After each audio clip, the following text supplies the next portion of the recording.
A lista de Furnas é um caixa 2 que os tucanos fizeram no ano de 2002.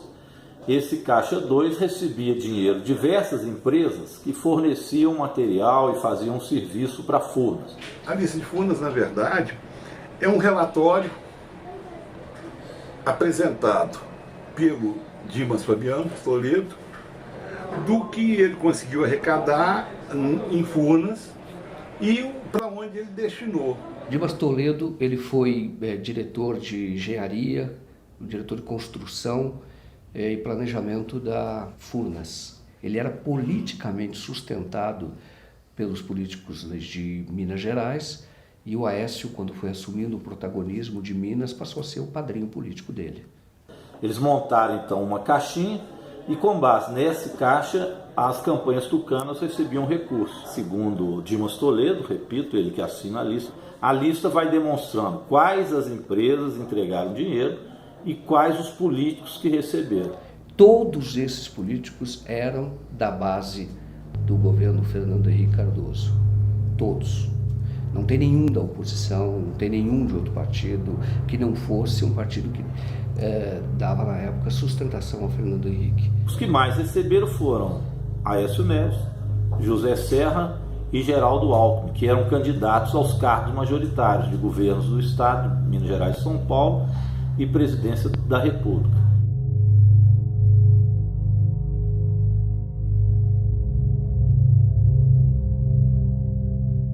Esta carta foi feita, esta lista foi feita para que nunca se tornasse pública. Tá? Era apenas como um instrumento de pressão, de chantagem. E o que ele pediu que você fizesse com a lista? Que eu entregasse a lista que eu entreguei à Polícia Federal, ela veio num envelope lacrado que pertencia ao Aécio. Era diretamente para entregar ao Aécio. Assim como ele mandou uma pós-Heredo, tinha uma lista pós-Heredo, tinha uma lista, ele entregou uma lista para o Daré entregar ao Alckmin. Eu acho que 4 ou 5 listas que ele tinha feito. Ela foi usada para que esta lista fosse entregue a alguns políticos que pudessem interferir no governo do Lula, que estava começando, e que esta pessoa que assina a lista, que é o Dimas Toledo, pudesse permanecer em Furnas, assim como pudesse permanecer em Furnas o pai do Aécio Neves. E é o seguinte, assinou, ele fez a lista porque sentiu no momento que ele ia perder o cargo. Porque o cargo dele era um cargo de confiança e o cargo dele pertencia ao PTB. E o PTB já tinha diretor para ficar no cargo dele. E ele precisava, porque tinha muito acordo com as grandes empreiteiras, né? Que é onde corre dinheiro, é o canteiro de obras, né? Onde se compra tudo e faz tudo e fatura tudo, né? Nas questões que envolvem Furnas, o senhor poderia relatar sinteticamente este caso que o senhor recebeu a informação do diretor Dimas? Tratado o assunto com o presidente Lula, nós levamos o currículo à ministra Dilma, a senhora Sandra Cabral, que faz a seleção dos currículos na Casa Civil, e ao ministro José Dirceu, 3 cópias. O currículo começou a transitar. Todo mundo dizia que era um técnico espetacular, um grande nome para substituir o doutor Dimas. Mas a coisa não evoluía. Uma pressão grande de vários deputados sobre mim, sobre o ministro Valfrido. Não tira o Dimas, não tira o Dimas. E eu percebi que o próprio ministro Zé Dirceu não queria tirar. Toda hora a gente fica dizendo, tem muita pressão, tem pressão do Aécio, tem pressão do Papa, de gente lá de Roma. Quando houve o enterro do Papa, gente que está em Roma pressionou. Eu entendi claramente que era o ex-presidente Itamar Franco, para não tirar. Então, nessa data, o presidente Lula já sabia que tinha alguma coisa errada em Furnas? Não. Ele queria, desde o início, em janeiro, ele queria tirar o doutor Dimas, só um instantinho, porque o doutor Dimas só prestigiava o Aécio. O Aécio era o sustentáculo político do Dimas. O Aécio tinha sido presidente da Câmara dos Deputados e ele é quem dava a sustentação política ao Dimas. Ele era o padrinho político do Dimas, numa tradição que vem de Minas Gerais. Furnas foi criada em Minas Gerais E sempre quem deu sustentação à diretoria de Furnas foram os políticos de Minas Gerais. Eu levei para o Zé Dirceu o nome do Dimas Toledo, que continuasse na diretoria de Furnas. Ele usou até uma expressão comigo, falou, o Dimas não, porque o Dimas, se entrar em Furnas e colocar ele de porteiro, ele vai mandar em Furnas. Ele até é uma pessoa que já está lá há 34 anos, é uma indicação que sempre foi do Aécio. Passado um mês e meio, ele me chamou, falou, qual é a sua relação com o Dimas Toledo? Falei, minha relação com o Dimas Toledo, eu tive com ele 3 vezes, achei ele competente, um cara profissional. Falei, não, porque esse foi o único cargo que o Aécio pediu para o Lula. Então você vai lá conversar com o Dimas e diga para ele que a gente vai apoiar a indicação dele. Eu fui conversar com o Dimas e o Dimas, na oportunidade, me colocou da mesma forma que eu coloquei o caso da Petrobras, em Furnas era igual. Ele falou, vocês não precisam nem aparecer aqui, vocês vão ficar um terço São Paulo, 1/3 Nacional e 1/3 Aécio.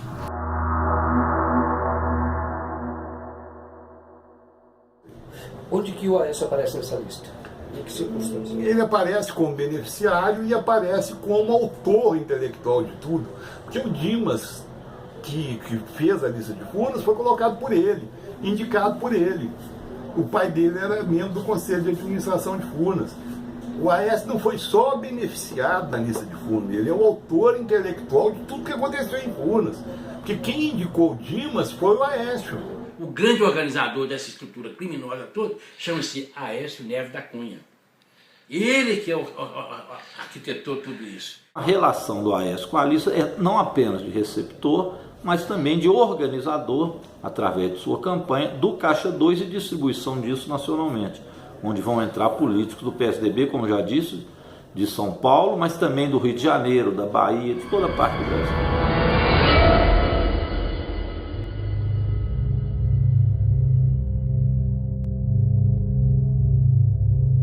Como é que esse recurso era arrecadado? Eram fornecedores de Furnas, na maior parte, e empresários do relacionamento do Dimas. No caso dos fornecedores, o caminho da propina, você simulava uma consultoria. Então, a empresa recebia esses recursos e uma parte dos recursos que ela recebia por serviços prestados em Furnas, esses recursos que eram recursos superfaturados, parte desses valores retornava para o caixa, vamos dizer assim, o caixa 2 do Dimas, que era o diretor de Furnas. Como retornava? Na forma de uma prestação de uma consultoria fajuta. E esse dinheiro, então, de caixa 2, dinheiro em espécie, era então entregue aos políticos. Como é que nós sabemos que é um dinheiro de espécie? Um desses políticos, que foi o Roberto Jefferson, que recebeu os recursos, ele recebeu no escritório dele de uma mala de dinheiro. Recebeu do próprio Dimas. E ele conta, ele confessa que recebeu esses recursos.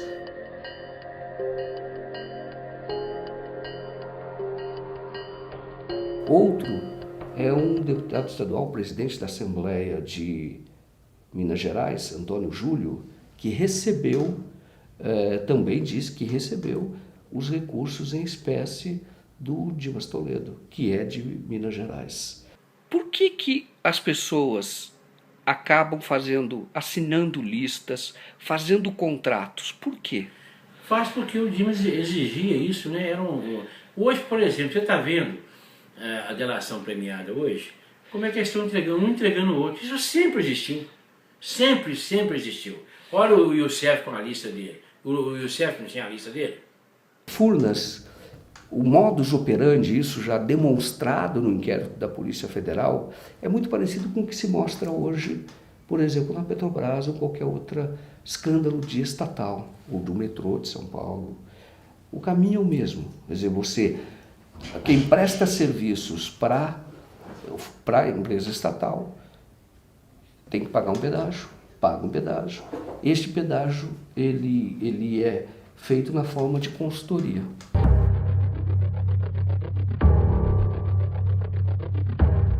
Alguma vez você entregou dinheiro de algum esquema para Andréa Neves? A Andréa recebia dinheiro. Sempre recebeu. Ela usava algumas firmas de fachada. O dinheiro vinha de onde? O dinheiro vinha todo do esquema. Pode dizer algum? Vinha da Toshiba, vinha...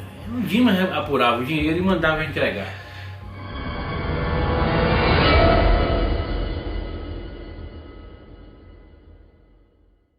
E onde você entregou esse dinheiro? Você pode dizer as circunstâncias? Uma vez foi num posto de gasolina. Onde o posto? Na Rua do Ouro ali, na Rua do Ouro. Tinha um posto de gasolina. Nem sei se tem um posto. Como é que entrega? Como é que é isso? Eu não entendo. A pessoa vai, marca e fica no carro, a gente vai, abre o capô, vai lá e põe a bolsa com dinheiro. Porta-mala? Porta-mala. E quem estava no volante? Sempre tem motorista, né? Mas a Andréia estava no carro? Ela estava no carro, atrás do carro. E você nem chega a falar com ela? Não chega não. O que acontece? Ela para no posto e você para atrás? Para atrás e faz a entrega, né? Você fez isso? Fiz já umas 4 vezes para ela.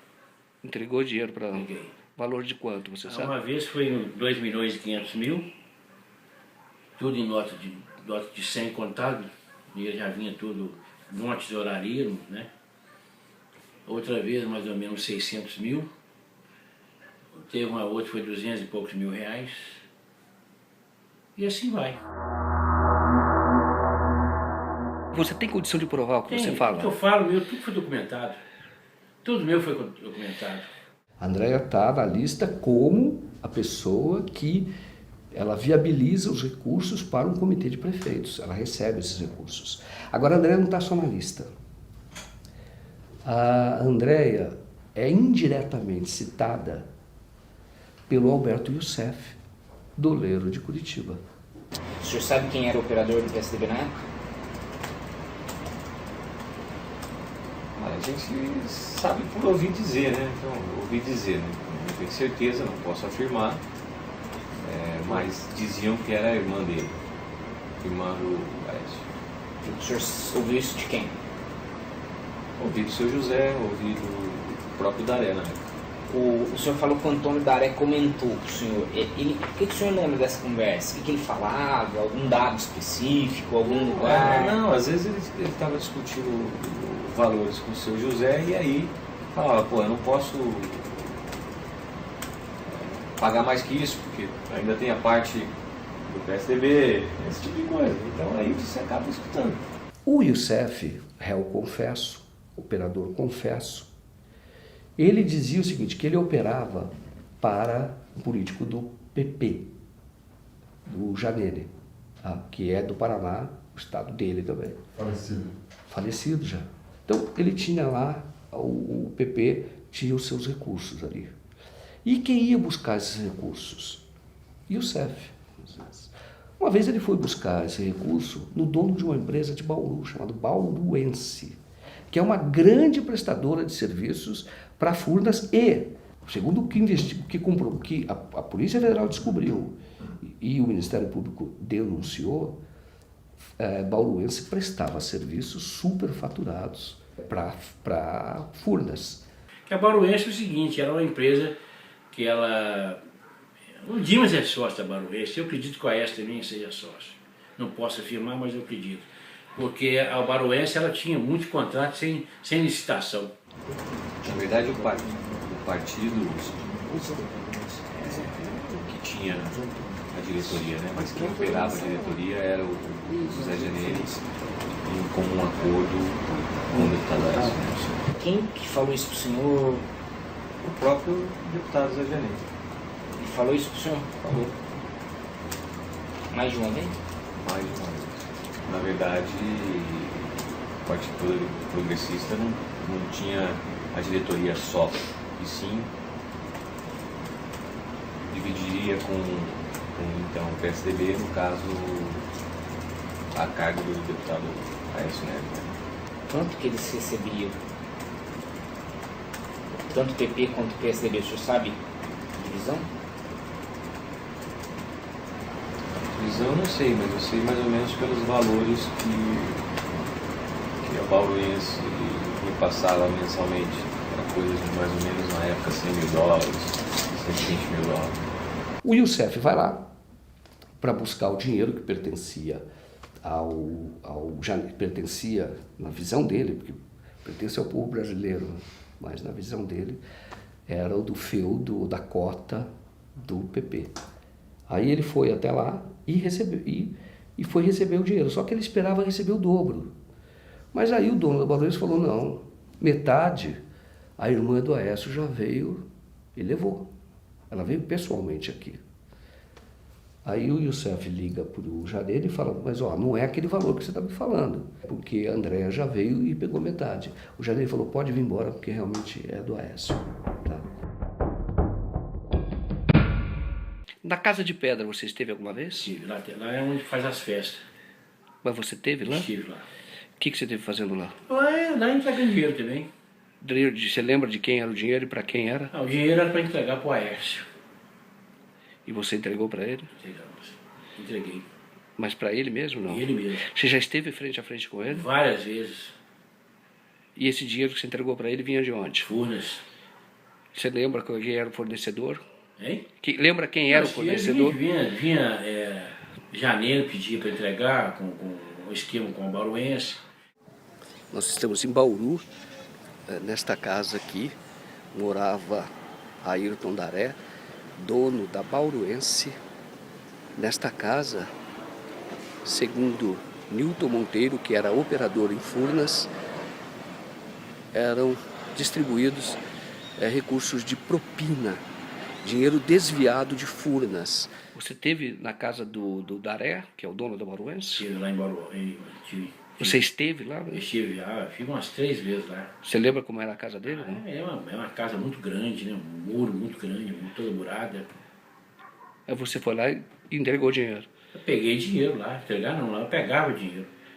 E levava para quê? Levou para quê? Eu entregava pro esquema, né? O Dimas determinava, eu fazia as entregas.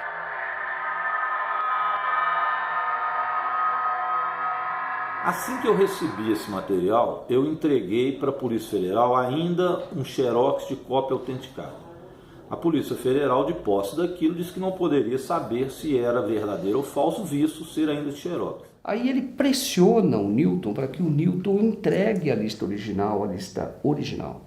E o Nilton, então, num dia quando todo mundo dizia a lista é falsa, este homem, o Nilton Monteiro, é um estelionatário, um falsificador. Quando todo mundo dizia isso, vai o senhor Nilton, vai e entrega à Polícia Federal original. A verdadeira lista de Furnas, ela foi apreendida pelo Praxedes em 2006.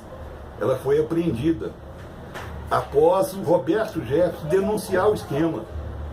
E o Milton Monteiro foi levar a lista na Polícia Federal, o Praxedes tomou a lista dele e apreendeu.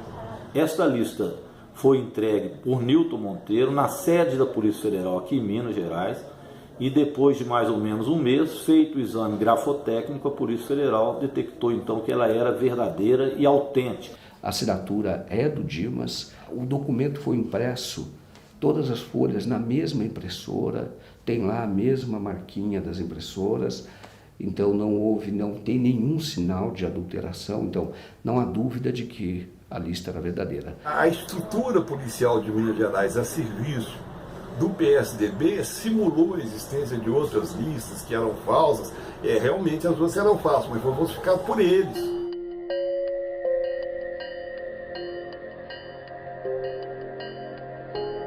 No caso da lista de Furnas, todos esses políticos foram denunciados à Procuradoria-Geral da República e nada aconteceu lá.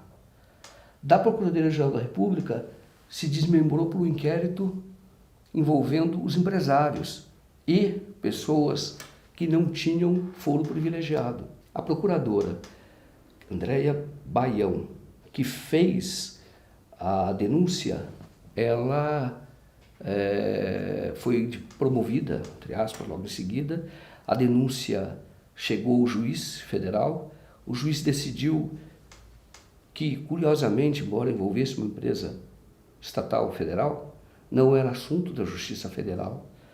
Remeteu todo esse processo, que já fruto de uma investigação de 3 a 4 anos, remeteu todo esse processo para a Justiça Estadual do Rio de Janeiro, a Justiça Estadual do Rio de Janeiro, o Ministério Público Estadual do Rio de Janeiro, que poderia ter denunciado essas pessoas, remeteu para a Polícia Civil, o delegado, e o processo então voltou para a ponta. e começou tudo de novo. Quer dizer, não começou, porque esse inquérito está parado. Por que uma investigação tão flagrante, tão cristalina, crimes assim, como essa, por que isso não vai adiante? Que força é esta que opera?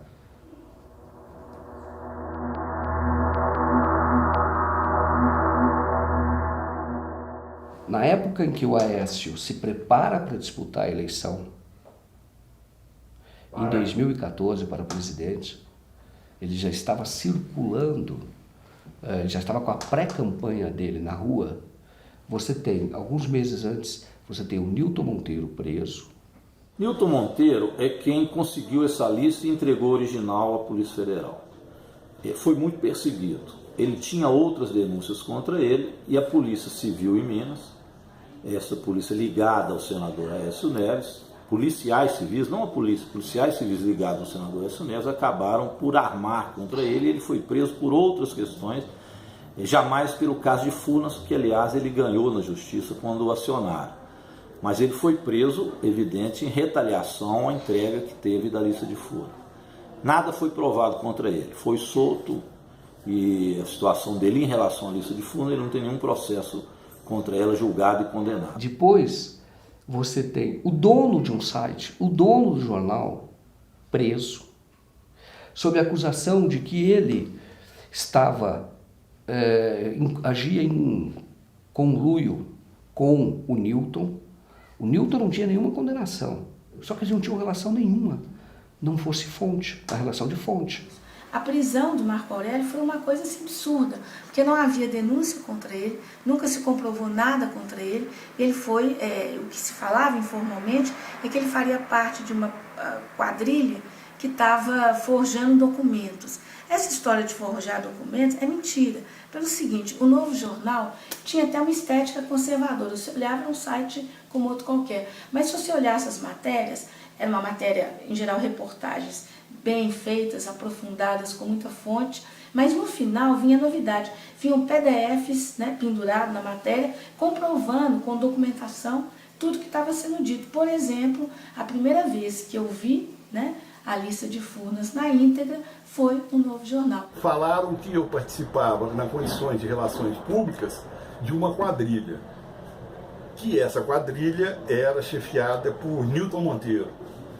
Por que eles falaram isso? Porque eu defendi o Nilton Monteiro não como pessoa, defendi o Nilton Monteiro como quem tinha denunciado a lista de Furnas, o Mensalão Tucano, porque eu naquela época sabia que era tudo verdade, que eu tinha acesso a tudo. O Carone é uma covardia ainda maior.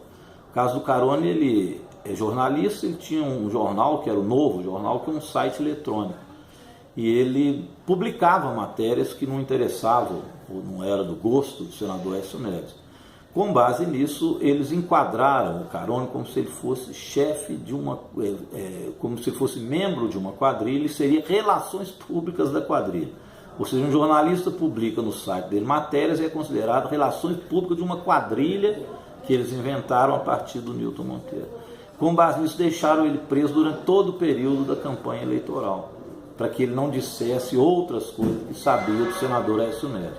Ele ficou preso até o PSDB perder as eleições em Minas, está solto, nada foi comprovado contra ele, mas foi extremamente perseguido.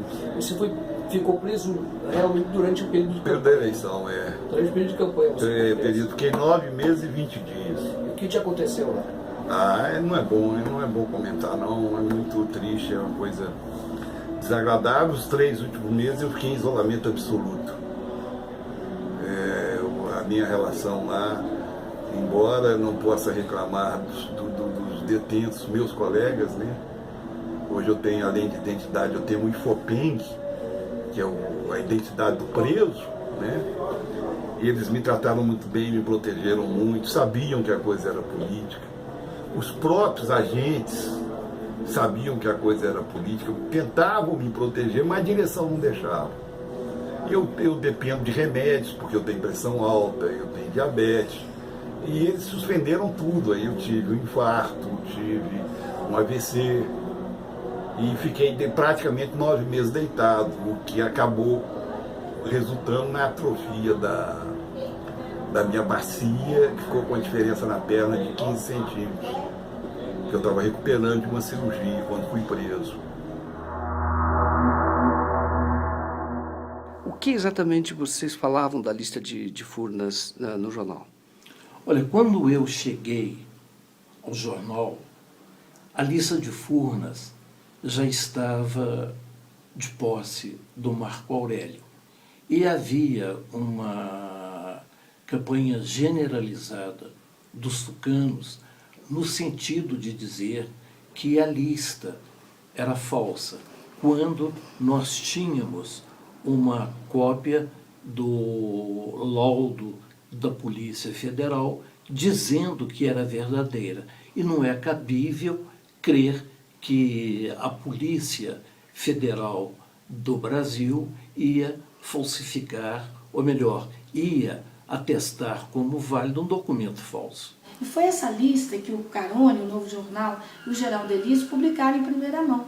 E é isso que realmente, é por isso que precisava desqualificá-los. Porque se provasse, né, que aquela matéria era verdadeira, como acabou sendo provado, quem ficaria mal? Os integrantes da lista de Furnas. E se desqualificasse quem estava publicando, quer dizer, desqualificaria a denúncia e seguramente os denunciados. Além disso, a Polícia Civil consegue autorização da Justiça, consegue o apoio do Ministério Público e mandado da Justiça. Tanto os mandados de prisão dessas duas pessoas, consegue mandados de busca e apreensão na casa de um jornalista que trabalhava no Novo Jornal, que é um jornalista que já ganhou o Prêmio Oeste, uma pessoa séria, foi secretário da Cultura em Minas Gerais, excelente reputação. O Geraldo Elísio, que é conhecido no rádio, foi conhecido lá como Pica-Pau. Você fez muitas reportagens na época da ditadura militar, combateu a ditadura militar, jornalista investigativo. Você esperava sofrer uma busca e apreensão, revirar, levar seu computador aqui da tua casa, e também a prisão do dono do site onde você trabalhava, em pleno regime democrático? Nunca. Agiram com mais violência, infringiram mais a ordem democrática do que os próprios militares dentro do regime de governos militares. Na verdade, o que se pretendia era destruir a reputação dos dois, quase de uma forma tipo assim, olha, preste atenção, tá? Os patrões estão cooptados, grande parte dos jornalistas também, e aquele que se atrever a botar a cabeça para fora, olha o que vai acontecer com ele. Além disso, também a Justiça autoriza, a Polícia Civil pede, o Ministério Público concorda, a polícia autoriza o mandado de busca no advogado do Newton e do Carone. Isso é absolutamente inusitado, isso é um atentado. Você fazer atentado contra a imprensa é muito grave.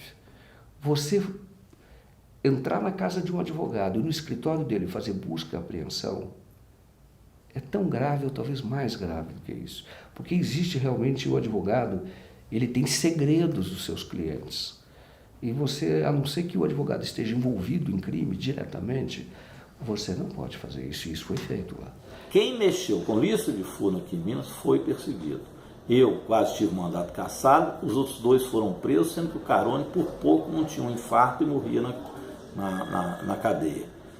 Felizmente conseguiu sobreviver, mas essa é a realidade, o fato sobre a lista de Furnas. Mas existe liberdade de expressão no Brasil? Existe, teoricamente existe liberdade de expressão, sim. Ou deveria existir. Mas no Brasil, o que eles não conseguem censurar através da censura econômica, eles censuram através da censura judicial, em último caso, na prisão. Essa é a verdade sobre o Brasil hoje. Isso aconteceu em Minas. Isso aconteceu em Minas não foi há muito tempo atrás. Isso aconteceu em Minas no ano passado. Isso aconteceu em Minas no ano retrasado. Faz muito pouco tempo.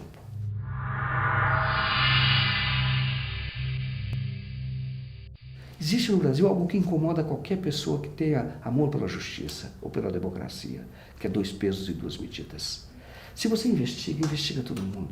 Não passa a mensagem que você está passando hoje, de é o seguinte, se você se envolver com um determinado grupo político, você vai ser massacrado. E se você se envolver com determinado outro grupo político, você será poupado. Isso vai destruir a democracia no Brasil. Ô Dilton, você estaria disposto a fazer uma delação premiada? Eu já estou a caminho de fazer um acordo muito grande. E para você fazer esse acordo, você precisa do quê? Eu preciso que meus casos sejam federalizados, pegar todos esses inquéritos que eles me indiciaram e me denunciaram e levar tudo para a Polícia Federal e fazer perícia da Polícia Federal. Porque eu confio na Polícia Federal. Tenho esperança porque agora esses 3 fatos se ligaram. A lista de Furnas, a denúncia da doutora Andréia Baião e agora a denúncia do delator Alberto Youssef. Quando as 3 se interligaram, eu entreguei, junto com o deputado federal Padre João e o deputado Adelmo Leão, a lista nas mãos do doutor Janot. Explicamos para ele, tintim por tintim, isso que eu estou falando aqui. Levamos as provas e conclusões. O Janot só não investiga Aécio se não quiser. Você sabe que eu procurei o autor da lista, o Dimas. Eu procurei o autor da lista, o Dimas, ele mora num apartamento de luxo lá na Barra da Tijuca, e ele tem uma fazenda, o filho dele é deputado federal, e ele fica, a vida dele hoje, ele se aposentou, ele não está mais em Furnas, mas é um homem muito rico, e ele fica entre a Barra da Tijuca e a fazenda. Eu tentei falar várias vezes com ele, uma das vezes desconfio que ele mesmo atendeu, só que disse que não era ele, disse que era uma outra pessoa, mas outras vezes que eu tentei falar com ele, dizia que ele estava na fazenda dele, no interior de Minas. Enfim, ele está livre, leve, solto, é o Dr. Dimas, respeitado por muita gente. No caso do chamado mensalão do PT, as pessoas já foram presas, já estão cumprindo presa, tem uns que estão sendo até soltos. E no caso dos tucanos, nada é investigado. Eu não gosto de teoria da conspiração, fujo disso como jornalista. Mas no caso você vai lá e fala, mas por que não investigou?